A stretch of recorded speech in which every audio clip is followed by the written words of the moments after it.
सबको जय मसीह की। मेरे प्रियों, नया साल एक नई शुरुआत का समय होता है। यह एक ऐसा समय है जब हम बीते हुए समय को पीछे छोड़ देते हैं और एक नई दिशा में आगे बढ़ने का निर्णय लेते हैं।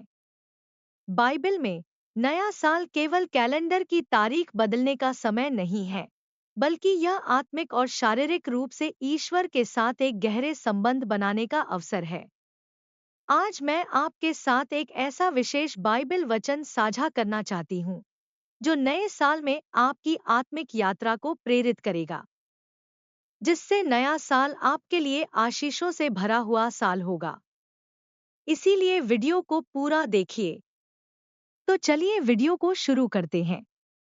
आइए हम पहला वचन को पढ़ेंगे जो हमें मिलता है 2 कुरिन्थियों 5 उसका 17 पद।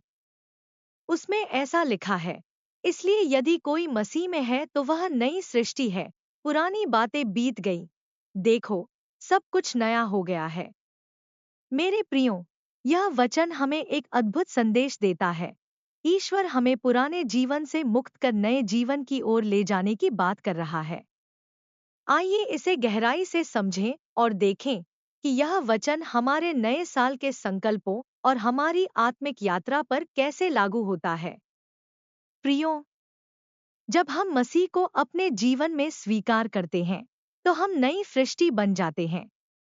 इसका अर्थ यह है कि हमारा पुराना स्वभाव, हमारी गलतियां, असफलताएं और पाप परमेश्वर के द्वारा क्षमा कर दिया जाता है।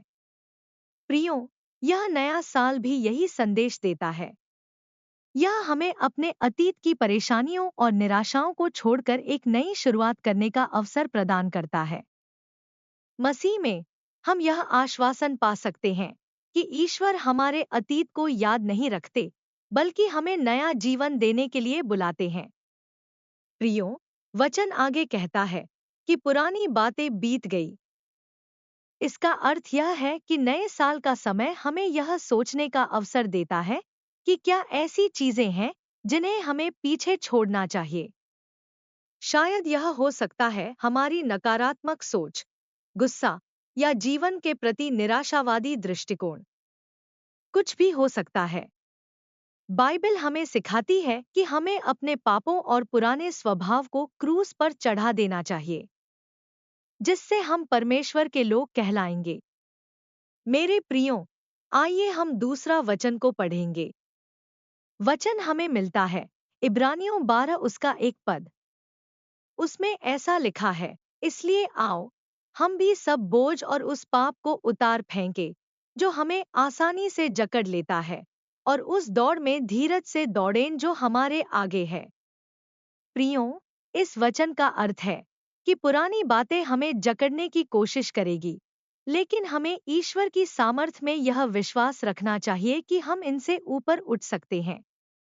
नए साल के लिए एक और सुंदर वादा यह है कि ईश्वर हर दिन हमारे लिए नई आशीषें तैयार करते हैं। विलाप गीत 3:22 से 23 में लिखा है, यहोवा की करुणा समाप्त नहीं होती, उसकी दया हर सुबह नई होती है।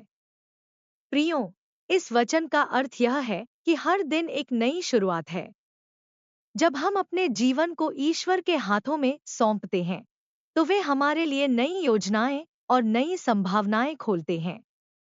हमें केवल यह विश्वास रखना है कि ईश्वर का हर निर्णय हमारे भले के लिए है। प्रियो, यह नया साल केवल बाहरी बदलाव का नहीं, बल्कि आत्मिक परिवर्तन का समय भी है।